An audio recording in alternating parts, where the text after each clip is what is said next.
All right, we're going to start off with chapter 2, specifically section 2.1, quadratic functions and models. We'll have 2 videos on this. So today we're going to kind of introduce quadratics, start writing them into standard form, which is helpful because we'll be able to find the vertex. And then we'll kind of lead us into the next section, which is just general kind of graphs. So first thing we're going to do is start with polynomial functions of degree n. Degree is the highest exponent. We like to have them in descending order. So I know this looks like it's a different language because it's all these variables, but basically it's saying you have the highest exponent here first, so degree of n. Anything to the right of that is 1 degree, something less than that. So we have a descending order. So we always start with the highest exponent, then the next highest exponent, all the way down to where you get the constant. So when you see this a sub 0, that's a constant function. That's a constant number there, just a 3 or a minus 10. This is something like this. This would be like a plus 3x or a minus 5x. This would be, 1x squared or 10x squared or 12x squared. And then this could be something along the lines of 5x to the third or x squared. It just depends. The leading coefficient of a polynomial is the coefficient of the variable with the greatest exponent. So wherever you see the highest exponent appear, that coefficient, which is the number in front of a variable, that would be your leading coefficient. And both the degree, and whether it's even or odd, and the leading coefficient, and whether it's positive or negative, is going to have a big effect on what the graph looks like. And we'll talk about that in the next section. So examples of polynomials. Polynomials functions are always continuous, which means you're not going to pick up your pen or pencil to graph them. So if we do an example of what we're going to talk about with this quadratics, that parabola, that U-shaped curve, that's what it's going to look like. Cubic function is going to look something along these lines. It could be a linear function. These are all examples of polynomials. You could even have one that's doing all sorts of crazy changes, something like that. These are all polynomial functions and the graphs of polynomial functions. We've already talked about linear functions. You've even talked about this, even though we're going to talk about that today. So a quadratic function is of the form ax squared plus bx plus c, and the only stipulation is a can't equal 0. If a equals 0, 0 times x squared is 0, that's gone, and it's just a linear function. So we've talked about factoring these quadratics, and we'll continue to talk about graphing, and we'll still need to factor. So if I say if I give you an equation that says what are the x-intercepts, or to solve or something like that, you're going to set it equal to 0 and you're going to attempt to factor it and solve it. So often quadratic functions can model real life data. So an example is you've got this equation below that represents heights from a projectile. So anything you're throwing up in the air or shooting up in the air, initial height of 6 feet with an initial velocity of 256 feet per second. So an example of this is you've got this negative leading coefficient, which will be important.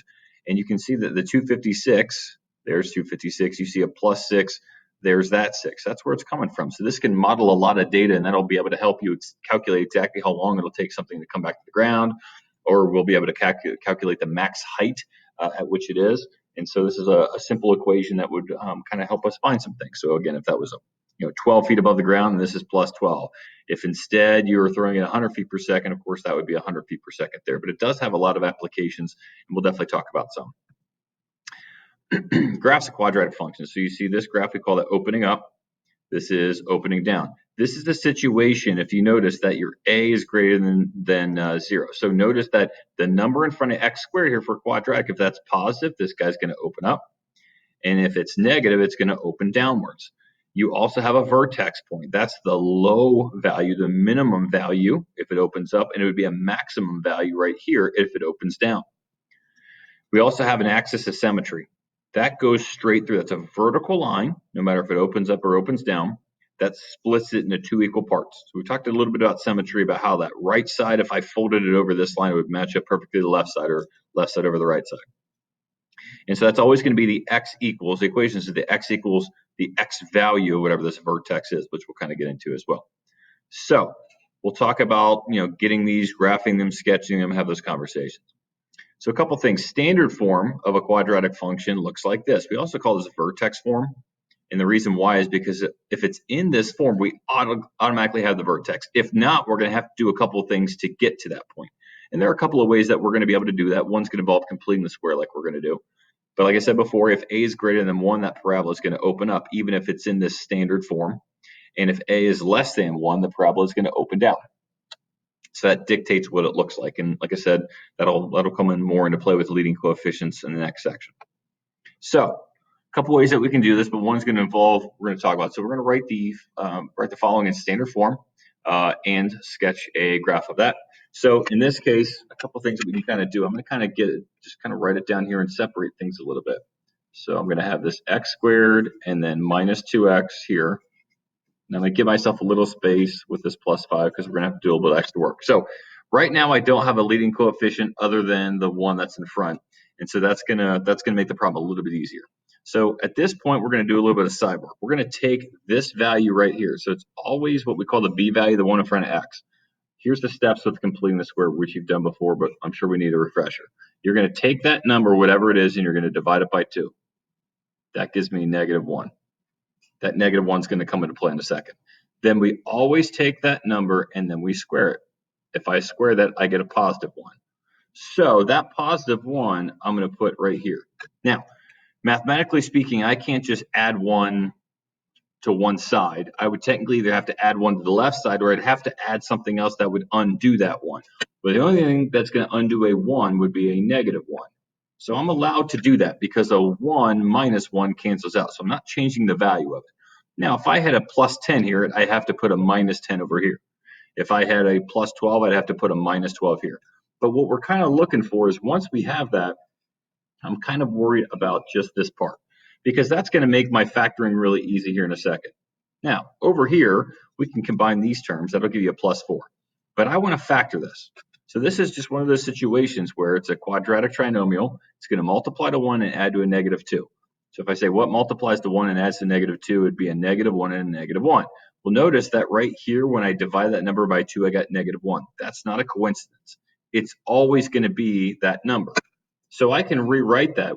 If I rewrote that as x minus 1 and x minus 1, that's really x minus 1 quantity squared. And that's always going to be the case. So you can kind of notice the pattern if you had something different like that. This number right here is always going to go in the parentheses in front there. That'll always be how it is. Now I can take these two terms right here. So I've got these two like terms that I can combine in this case. And so I can add them up and get a +4. So in this case, that's my standard form. That tells me a couple of different things. One, my vertex is going to be the following. Now, one thing to mention, if I go back to this, notice that you had a -h, but then it was a +h here, and you had a +k, and it stayed +k. So basically, you need to take this and change the sign for your x value of the vertex, and then whatever's outside here, you keep that exactly the same. So for my vertex here, the opposite, changing the sign, it's not always going to be negative, could be positive. So we just change that sign. The opposite of a -1 is a +1. And then whatever's out here, we keep the same. That's a +4. So I've got this. And technically speaking, even though it's not written, my a value, that's a 1. And that's a positive. So this thing's going to open up. So if I was doing a quick sketch, I said, okay, what would this look like? Well, first off, I'd have to go to my coordinate point of 1, 4. So 1, 4 would be right here. And then I'm going to have to go ahead and sketch this. We know it's going to open up.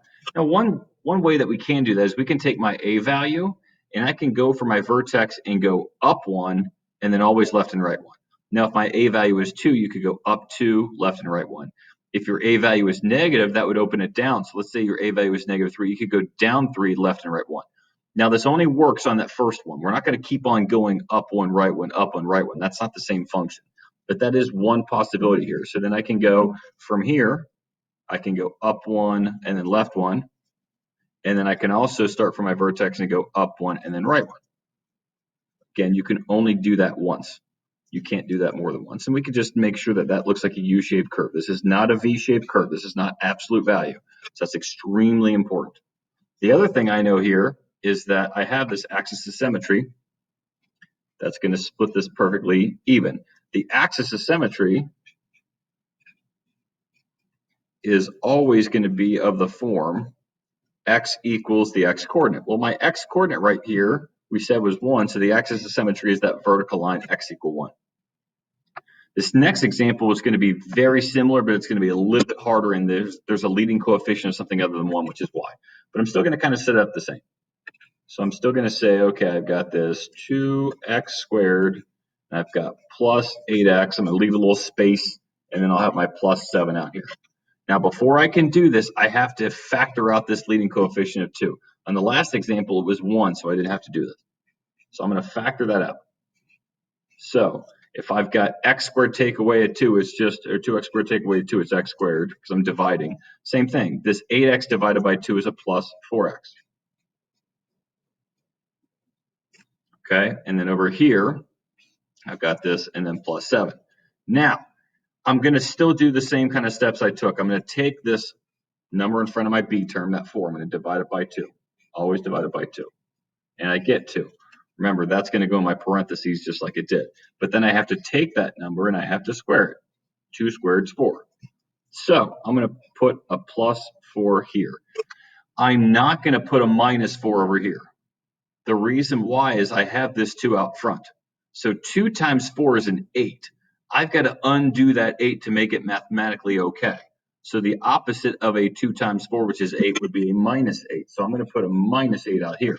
Now, reminder, I didn't have to really worry about this on this example. When I added 1, I had a 1 out here. So 1 times 1 was a 1, and the only thing that would get rid of a 1 would be a minus 1. So it kind of negates that. Here, though, I have this coefficient of 2. So I have to say that this, when I add 4 here, that's really 2 times 4, which is a positive 8. And so I have to undo that mathematically with a negative 8. And then once I have that, I have y equals 2. This is always going to be a perfect square, okay, a binomial squared. And I'm going to take this because, again, what multiplies to 4 but adds to a positive 4? That would be 2 and 2, which that's a 2. Again, not a coincidence. So I'm going to put x plus 2. So this number is going to always go there. And then if I combine these two terms, that'll give me a minus 1. So my vertex here, the opposite of a plus 2, that's a negative 2. And then this number outside, that'll say the exact same. So I've got this right here. So I'm going to have a negative 2 and then a negative 1. And then I'm going to graph. This is going to go down 2 and then right 1 and then down 2 and then left 1. And then it's going to look like this. I also have my axis of symmetry. That'll go right here through it. And that'll give me, my axis of symmetry would be x equals the x coordinate, which is a negative 2. So that's one way to kind of find out what the standard form would look like, or another, we also call that vertex form, because then we can graph that just a little bit easier.